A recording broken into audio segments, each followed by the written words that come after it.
7번 문제에서 바로 갈게요. 윗글에 대한 설명으로 가장 적절한 것은 1번부터 볼까요? 제2차 대전 이후 국제 질서에 대한 국가 간 협상의 결과를 각국의 이해관계를 중심으로 설명하고 있죠. 얘가 얄타회담이고요. 정답 1번 끝. 2번 갈게요. 국제기구 내 자국의 세력을 강화하기 위해 X죠. 즉 국제기구가 아니라 국제 질서에서 자국의 세력을 강화하기 위해서가 맞죠. 국제기구랑 국제질서는 다르니까요. 그리고 시간 순서대로도 틀렸죠. 시간 순서는 없습니다. 3번 전후국제 질서에 대한 강대국들의 첨예한 이해 대립으로 인해 여기 X죠. 약소국들의 이권이 배제된 결과 오히려 강대국이던 영국이 배제된 거잖아. 약소국이라고 볼 수 없죠. 강대국이 강했는데요. 4번 미소 양국 강국 중심의 세계 질서가 형성될 수밖에 없었던 원인을 미소 양 진영 간 이념 갈등 틀렸죠. 왜? 미, 소가 갈등을 빚은 것이 아니라 서로 뭐 하기로 했어? 협력하기로 한 거죠. 갈등한 게 아니라. 5번 자국의 이익을 지키려는 세력과 자국의 이익과 상관없이 바람직한 국제 질서를 확립하려는 세력이 아니라 미, 영, 그리고 소련 각국의 이해관계를 바탕으로 설명하고 있다라고 설명해야 맞죠.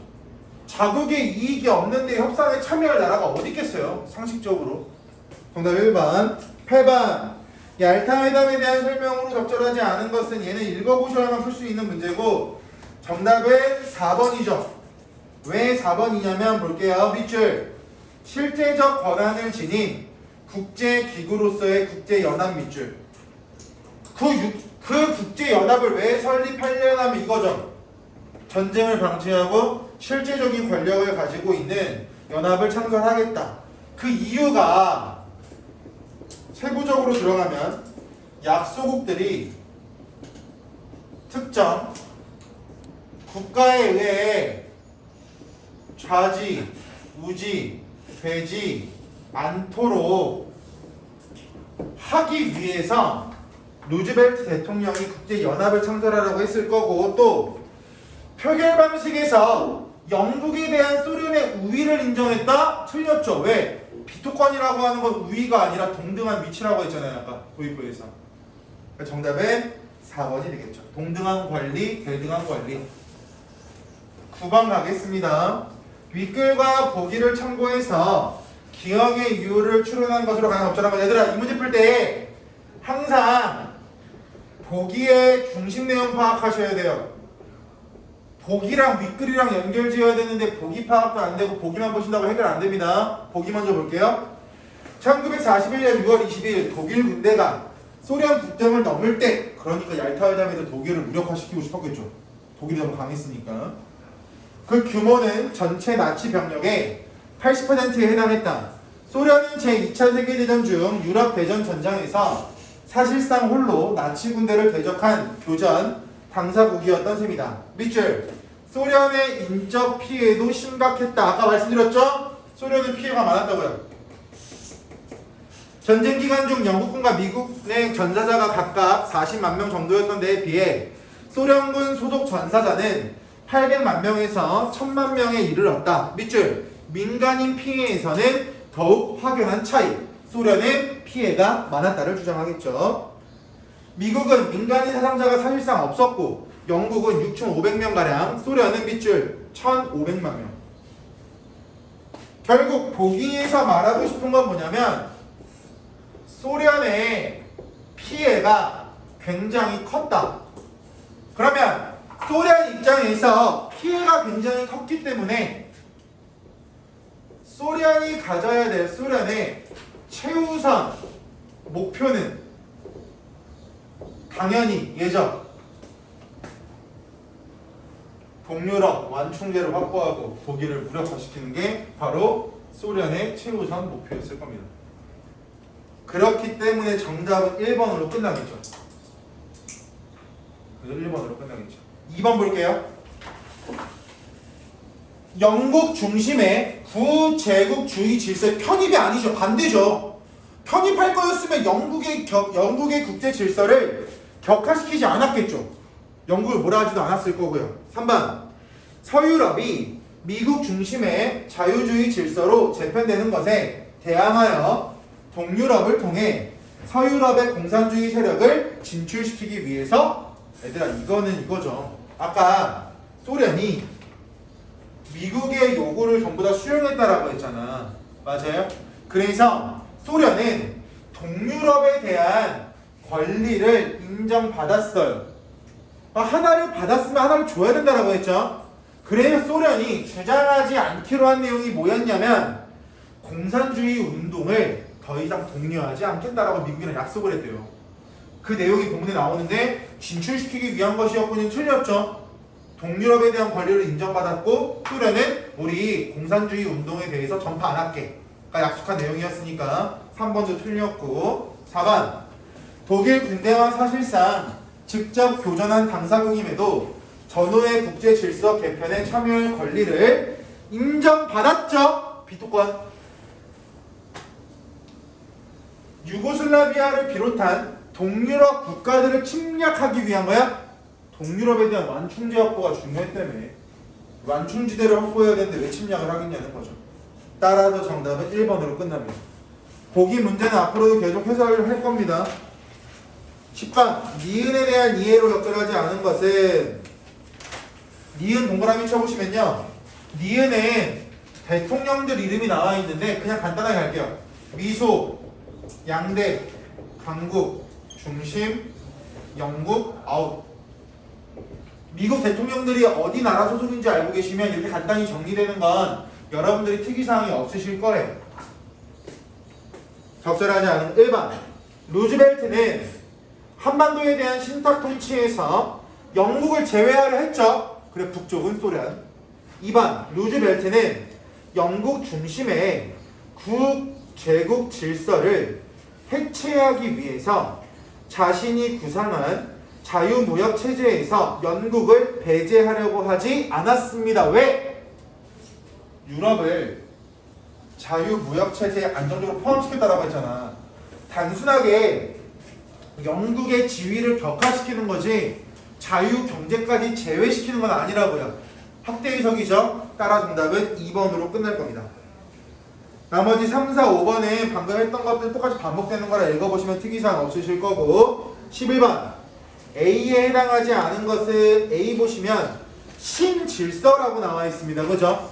여기서 말하는 신질서라고 하는 건 결국 이거야. 1번 동유럽에 대한 소련의 권리를 인정하는 첫 번째 1번 신질서 첫 번째 신질서 첫 번째 두 번째 2번 예요.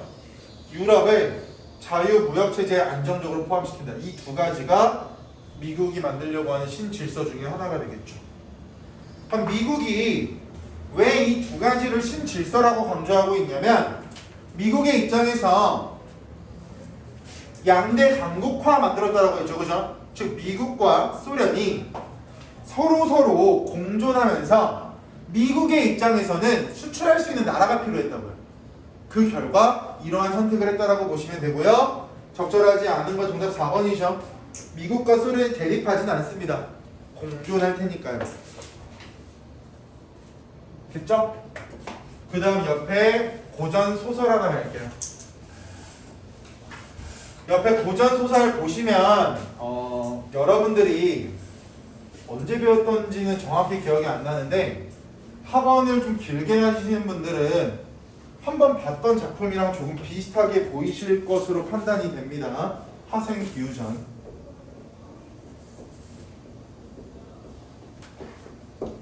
소설이고 생략된 부분이 나오니까 우리가 기본적인 내용 먼저 보시면 얘는요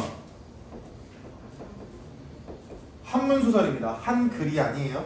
그리고 염정. 염정이라고 하는 두 글자는 러브스토리라고 보시면 됩니다. 사랑. 예를 그냥 대놓고 애정이라고도 할 수 있을 거고요. 그리고 전기소설, 그리고 명혼소설. 여기서 말하는 전기라고 하는 건 기이한 이야기, 비현실성이라고 보시면 될 것 같고요. 명혼이라고 하는 건 인간과 귀신의 러브스토리라고 보시면 돼요. 인간과 귀신의 이야기. 그럼 얘를 보실 때 여러분들이 꼭 같이 보면 좋은 게 뭐가 있냐면 우리나라 최초의 전기소설 모음집을 쓴 작가 기억나세요? 네 글자로 된 책 안에다가 다양한 비현실적인 이야기를 담아놓은 작가가 한 명 있어요. 기억나시나요? 김시집이라고 하는 작가가 금오신화라고 하는 한문소설 단편집을 출간하는데요. 그 중에서 만복사저폭이라는 작품이 있습니다. 만복사저폭이. 만복사저폭이가 무슨 내용이냐면 예를 들어볼까요? 도경이가 평생 모쏠이었어요. 결혼하고 싶고 연애도 하고 싶은데 평생 모쏠이었다가 어느 날 절에 갑니다. 절에 가서 부처님 저 연애하고 싶으니까 남자 한 명 주세요. 그래서 제가 부처님하고 주사위 놀이를 할 테니까 제가 이기면 남자를 주세요. 근데 실제로 부처님하고 주사위 놀이 한다고 하는 것 자체가 말이 안 되죠. 주사위 놀이를 하고 도경이가 이겨요. 그랬더니 정말 부처님이 말도 안 되지만 남자 귀신을 내려줍니다. 사랑에 빠져요. 그러다가 그 남자 귀신 도경이에게 곧 부모님이 나를 찾아올 텐데 이 물건을 갖다가 부모님을 보여주시면 우리 부모님이 너의 말을 믿을 거야 라고 말하면서 서로의 사랑이 이루어졌다가 결국 헤어지는 작품이 금오신화거든요. 이 작품이랑 볼 때 여러분들이 꼭 알고 있어야 되는 공통점과 차이점이 있어요. 연계되는 출제가 되기 때문에 비슷한 성격을 가지고 있는 작품들은 항상 묶어서 같이 공부하셨으면 좋겠습니다. 공통점은요, 아까 말씀드린 것처럼 이승과 저승에서 발생하는 사랑, 그리고 남녀 주인공이 만남과 이별이 계속 교차가 됩니다. 현실과 비현실을 연결하는 매개물이 나와요. 뭐가 어떻게 나올지 모르니까 다방면으로 준비하고 계셔야 되겠죠. 반면에 차이점,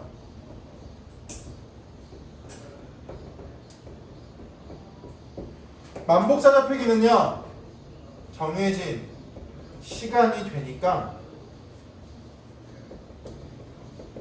주인공이 저승으로 떠나요. 그럼 결국 얘는 새드 엔딩이에요. 행복한 결말이 이루어지지 않습니다. 왜? 영원한 이별을 했으니까요. 영원한 이별을 했는데 어떻게 행복한 결말이 나오겠냐는 거죠. 하지만 우리가 보게 될 화생기우전이라고 하는 건 귀신으로 누가 나오면 여자가 나오거든요. 부활한 여자 주인공과 실제 살아있었던 남자 주인공이 부귀영화를 누리는 해피엔딩으로 끝납니다. 같이 살아요. 그래서 공통점도 있지만 차이점을 더 간단하게 본다면 얘입니다. 결말 처리 방식. 하나는 새드 엔딩, 하나는 해피 엔딩. 하지만 비슷하게 전개되는 내용적인 요소가 더 중요하게 나오는 작품이 만복사저폭이에요. 그래서 전기소설과 명혼소설의 뿌리가 된다라고 보는 게 만복사저폭이라고 봐도 돼요. 당시 쓰였던 작품 중에, 소설 중에서 설화까지 가지 마시고 소설 중에서 연관성이 굉장히 높다.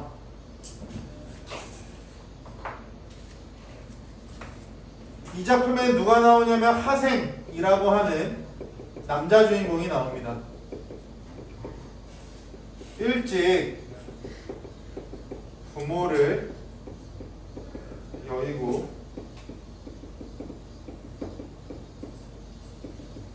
불우한 삶을 살아가요. 불우하다라고 하는 건 불쌍하다라고 보시면 되겠죠. 하지만 재주가 남다른 인물로 나오고요. 굉장히 차분하고 침착합니다. 여자 주인공 이름은 별도로 없어요. 여인이라고 나옵니다.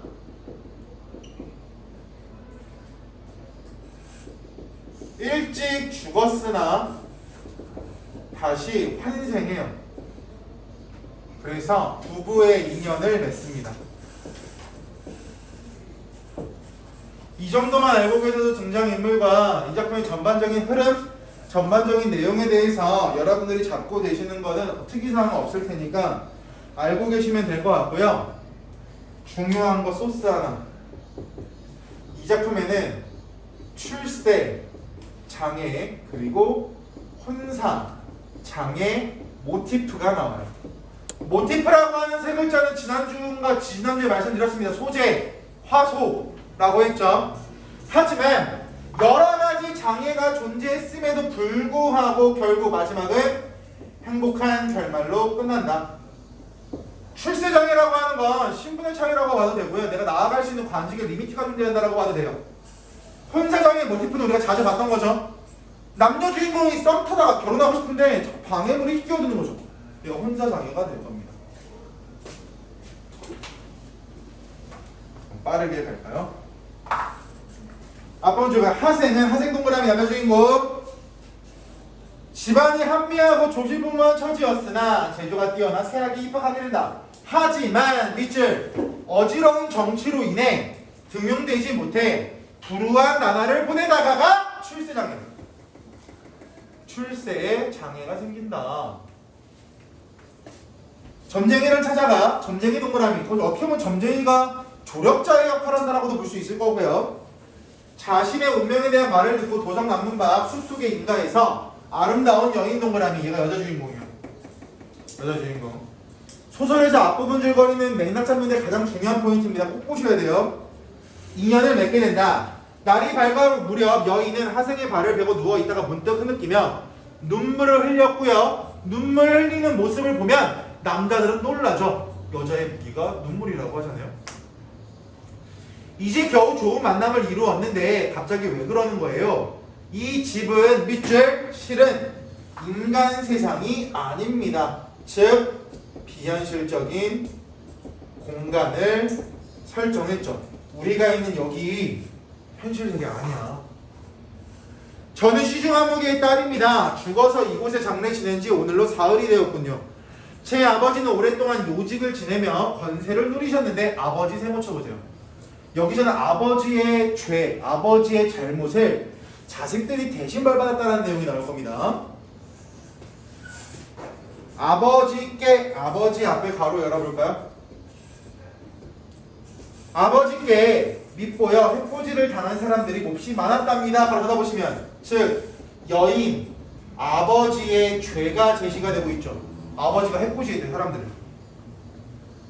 원래 아버지는 5남 1녀를 두셨지만 다섯 오빠 앞에 바로 열어볼까요? 다섯 오빠가 모두 아버지보다 먼저 세상을 뜨고 저 혼자 아버지 곁에 있다가 지금 또 이 지경에 이르고 말았어요. 즉 여인 아버지의 죄로 인해서 벌을 받은 상황. 벌을 받은 상황. 아버지의 죄 때문에 저희 가족, 저희 남매들은 전부 다 벌 받았습니다. 그런데 어제 옥황상제께서 저를 부르시더니 이런 분부를 내리셨어요. 내 부친이 내라고 하는 글자 앞에 가로 열어보시면 옥황상제가 지금부터 뭐 할 거냐면 여인이 부활할 수 있게 된 이유에 대해 설명할 거예요. 옥황상제가 살려준답니다. 내 부인이 큰 옥사를 처결하면서 죄 없는 사람 수십 명의 목숨을 구해주었으니 이로써 지난날 무사람들을 해코지했던 죄를 용서받을 만하다. 가로 닫아보시면 즉 네 아버지가 과거에 개판 쳤는데 네 아버지가 지금 잘하고 있으니까 너 살려줄게. 너 이제 부활할 수 있게 되었어. 부친의 지난해로 죽은 다섯 아들은 오래되어 돌이킬 수 없으니까 너를 살려줄게. 저라고 물러나왔다. 그런데 옥황상제께서 약속하신 날이 바로 동그라미 오늘 아침. 오늘 아침 같은 말 여인이 부활하는 날이 되겠네요. 오늘이 바로 제가 다시 태어나는 날입니다. 이때 놓치면 저는 살아날 가망이 없어요. 지금 서방님을 만났으니 밑줄 이 또한 하늘이 정한 운명이겠지요. 같은 말 운명론적 사고방식. 고전 작품은 거의 다 운명론적 사고방식이 나오죠. 오래오래 행복하게 살며 죽을 때까지 서방님을 받들고자 하는데 허락해줄래? 하생 또한 눈물을 흘리며 말했다. 그대의 말대로라면 밑줄 생사를 걸고 그대의 뜻을 따르겠소. 사랑이죠. 너가 말하면 다 해줄게. 이런 남자를 만나세요 나중에. 아 지호 좋아? 네? 알겠습니다. 그러자 여인 왜? 지금 귀신 상태에서 만난 거예요? 그러니까 정기소멸이죠. 아직 부활하기 전이야? 부활은 얘를 할 거야. 무덤에서 나올 거야. 무덤을 팠더니 여자의 심장이 뛰고 있다고 나올 거야. 그러자 여인은 베갯머리에 금척을 뽑아. 금척 네모 쳐보실까요? 금척이 바로 뭐냐면 하셈이 여인의 부모를 만나게 하는 매개물이 금척입니다. 얘가 아까 만복사 접촉기에 나온다는 3번이에요. 똑같아요. 만복사 접촉기에서는 아마 제 기억상으로 은수저가 나올 겁니다. 은수저. 은수저인가 은그릇인가가 나올 거거든요. 은으로 된 거. 뽑아 하셈에게 주며 말했다. 서방님께선 서방님 앞에 가로 한번 열어보실까요? 서방님께서 이 물건을 가지고 서울 저작거리의 큰 절 앞에 있는 노돛돌 위에 올려놓으세요. 그러면 분명 이 물건을 알아보는 자가 있을 겁니다. 어떤 곤욕을 당하더라도 어떤 곤욕 동그라미 즉 앞으로 일어날 일이라고 적어보시면 여인은 하셈이 겪게 될 상황을 미리 알고 있었습니다. 그래서 너가 처할 곤욕이 발생해도 제 말을 부디 잊지 말아주세요. 걸어가다 보시면 즉 여인이 부활을 하기 위한 부탁의 내용이 되겠죠. 그러니까 여인이 다시 태어나는 데 있어서 당연히 하셈이 겪게 될 상황에 대해서도 지레 짐작을 하고 있었고 그 상황에 대해서 미리미리 이야기를 하고 있다. 알겠소. 너 어떤 사람이야? 라고 말하고 있으니까 주춧돌 위에다가 금척을 올려놓은 상황이 되겠죠. 그죠? 이제 여인의 부모님 만났습니다. 이 물건 얘는 금척이요. 아까 위에서 말한 금척. 어디서 얻었어? 전 태학의 학생입니다. 금척은 무덤 속에서 얻었습니다. 그럼 이 말만 들으면 여인의 부모님의 입장에서는 이 새끼가 우리 딸내미의 무덤을 판다라고 오해할 수도 있겠죠. 그죠? 그게 곤욕이 될 거고요. 너는 입으로는 시와 예를 말하면서 뒤로는 남의 무덤을 파헤치는 자야? 하셈은 웃으며 말했다. 우선 결박한 몸을 풀고 어르신께 가까이 다가갈 수 있게 해주세요. 매우 기쁜 소식 동그라미. 하셈이 말하는 매우 기쁜 소식은 뭐야 그럼 얘들아? 누가 부활한다? 여인의 부활이 되겠지. 네 딸 살아 돌아올 거야. 알려드리려 합니다. 어르신께서는 장차 제게 무엇으로 보답할까 생각하셔야 할 텐데 도리어 화를 내시는군요. 시중 동그라미 쳐보세요. 잘 봐. 지금부터 여인의 아버지가 뭐라고 나오냐면 시중이라고 나올 거예요. 시중이라고 하는 게 노비라고 착각하시면 안 돼요. 여인의 아버지를 시중이라고 나올 거예요. 주의해야 될 포인트 첫 번째. 인물관계도. 하인들에게 분부를 내려 하셈의 결박을 풀고 섬돌 위에 올라오게 했다. 마침내 하셈은 동그라미 지금까지 있었던 일. 여기서 말하는 지금까지 있었던 일이라고 하는 건 여인과의 일이 되겠죠. 여인과 경험한 일을 찬찬히 말해주었다. 시중은 차츰 얼굴에 부끄러운 빛을 띠더니 한참 뒤에 이렇게 말했다. 어떻게 그런 일이 있냐? 남녀 종들은 모두가 서로를 돌아본 빛을 탄식했다. 탄식한 이유는요. 믿을 수 없어서 탄식했겠죠. 그때 주염 안에서 울음 섞인 목소리가 들렸다. 이건 누구 울음소리냐면 여인의 엄마야. 여인의 엄마가 울면서 말하고 있습니다. 헤아리기 어려운 일이니까 철저히 확인하고 나서 죄를 물어도 늦지 않겠습니다. 밑줄. 저 선비의 이야기를 듣자니 평소 우리 딸 아이의 용모며 옷차림과 의심의 여지 없이 똑같아요. 밑줄. 즉 어머니가 하생을 신뢰하는 근거가 되겠죠. 여인의 어머니가 난생 처음 보는 하생의 말을 신뢰하는 근거.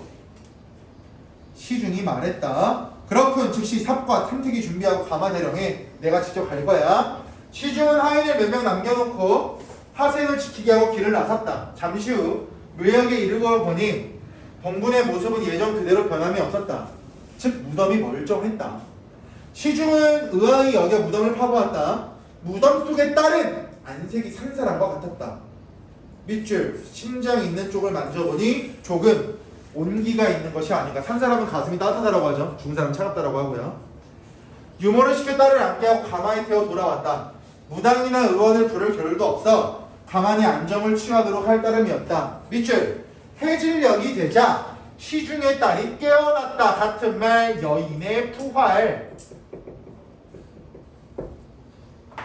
여인은 부모를 보더니 한번 가느다는 소리를 내어 흐느꼈다. 기운이 차츰 진정되자 부모가 물었다. 네가 죽고 난 뒤에 무슨 이상한 일이 있었니? 저는 꿈인 줄만 알고 있었는데 제가 정말 죽었어요? 별다른 일 없었어요. 모른 척이라고 적어볼까요? 여인은 본인이 경험한 일에 대해서 사실대로 말하고 있지 않아요. 모른 척하고 있어요. 연기하고 있죠. 그게 문제도 나오죠. 여인은 그렇게 말하며 밑줄 뭔가 수줍어하는 기색. 여기서 수줍어하는 기색이라고 하는 건 결국 이거죠. 하생과 인연을 맺은 일. 당시 조선사회 때 여성들은 그게 부끄러움도 많았고 소극적이었을 테니까 부모가 무슨 일이 있었는지 재차 캐묻자 여인이 어쩔 수 없이 이야기를 시작하는데 하생이 했던 말과 꼭 들어맞는 것이었다. 온 집안 사람들이 무릎을 치며 놀랐다. 이제 하생은 밑줄 하생은 그 집 사람들에게 몹시 융숭한 대접을 받게 되었다. 밑줄 왜? 하생의 말이 사실이었으니까 가족 내에 있는 모든 사람들이 하생에게 굉장히 잘해줬대요. 며칠이 지나자 여인은 평상시의 모습을 완전히 회복했다. 시중은 하생을 위로하기 위해 성대한 잔치를 베풀었고 그 자리에서 시중은 하생의 집안에 대해 묻고 혼인 여부를 물었다. 아직 혼인하지 않았다고 말한 뒤 부친은 평원교월의 유생으로 오래전에 작고하셨다고. 작고는 돌아가시다. 대답했다. 시중은 고개를 끄덕이더니 안으로 들어가서 아내와 의논했다. 즉 당연히 아버지의 입장에선 이 남자를 내 딸을 줘도 될까 고민하겠죠. 하생의 용모와 재주는 참으로 범상치 않으니 사위로 삼는다 해도 문제될 건 전혀 없겠소만 1번 집안이 서로 알맞지 않습니다. 혼사장애의 원인 총 2가지 나올 거야. 혼사장애 모티프 나오다라고 했죠. 그거 체크하고 있습니다.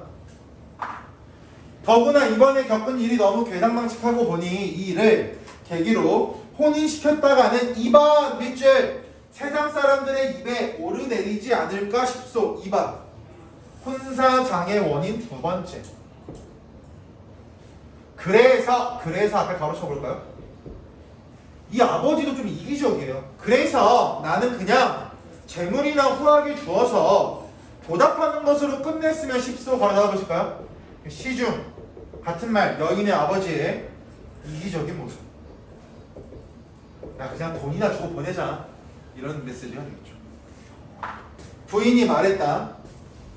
이 일은 앞에 가로 열어보실까요? 여기서 말하는 부인은 여인의 엄마야. 여인의 엄마가 말하기를 당신이 결정할 문제인데 아녀자가 어찌 나서겠어요? 가로 닫아보시면 얘들아 남자가 말하면 여자가 반드시 따라야 한다. 사자성어 뭐가 있냐면 여필종부.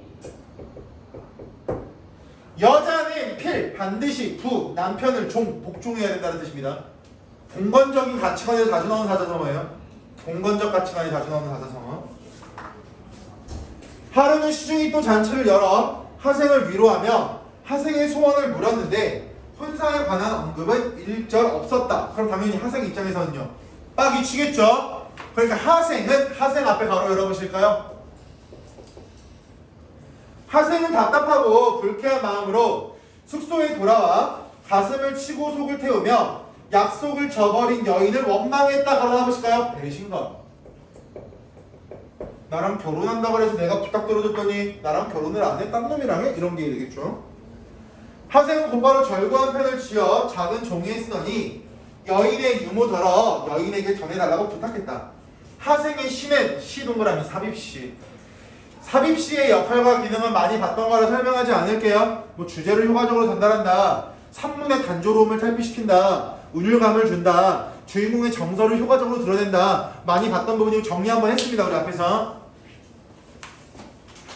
옥의 옥 동그라미. 여기서의 옥은 누구냐면요. 여인. 티끌이 묻었다고 해서 여기서 말하는 티끌. 하생과의 인연. 비유적인 표현들은 의미를 알고 계셔야 됩니다. 묻었다 해서 더럽혀질 것 없나니 여기 동그라미 둥지로 돌아간 동황새. 얘도 마찬가지. 둥지라고 하는 것을 원래 집이라고 본다면 집으로 돌아간 새니까 얘도 마찬가지 여인이요. 난새라고 하는 건 뒤에 볼까요? 난새를 다시 돌아볼 리 있겠는가? 즉 봉황새는 난새를 보지 않을 거야. 하생. 팔뚝 위에 눈물자국 사라지지 않았거늘 꿈속에 좋았던 만남 빗줄 지금 외려 부끄럽네. 인연을 후회하고 있죠. 괜히 내가 너란 여자를 사랑했던 것 같아. 그래서 내가 많이 아파. 이런 메시지가 되겠죠. 여인은 하생의 시를 보고 깜짝 놀랐다. 저간해라고 나오는데 저 앞에 바로 저간의 사정을 모른 뒤에야 비로소 부모가 하생의 마음을 저버렸다는 사실을 알게 되었다. 바로 닫아보실까요? 즉 여인은 혼사 장애에 대해서 알지 못했습니다. 아버지가 야 딸아 너 결혼하지 마 이렇게 말한 것도 아니고 여인은 당연히 결혼하는 걸로만 알고 있었대요. 그러니까 당연히 하생이 편지를 받고 놀랐겠죠. 그래서 사건의 전후 관계를 파악한 다음에 빡이 쳤을 거고, 여인은 그 즉시 병들었다며 음식을 입에 대지 않았다 항의하는 거죠. 부모가 딸의 속마음을 짐작하고 병이 난 이유를 묻자 여인은 눈물을 흘리며 말했다. 부모님의 큰 잘못을 남의 일인 양 원망하지 않는 것도 불효고 부모님의 작은 잘못을 지나치게 따지는 것도 불효인데 남의 일인 양 소원하게 대할 수 없어 말하지만 지나치게 따지는 일이라고 하는 건 결혼시켜 주세요가 되겠죠. 왜 반대해? 결혼시켜 줘가 될 거야. 될까봐 걱정입니다.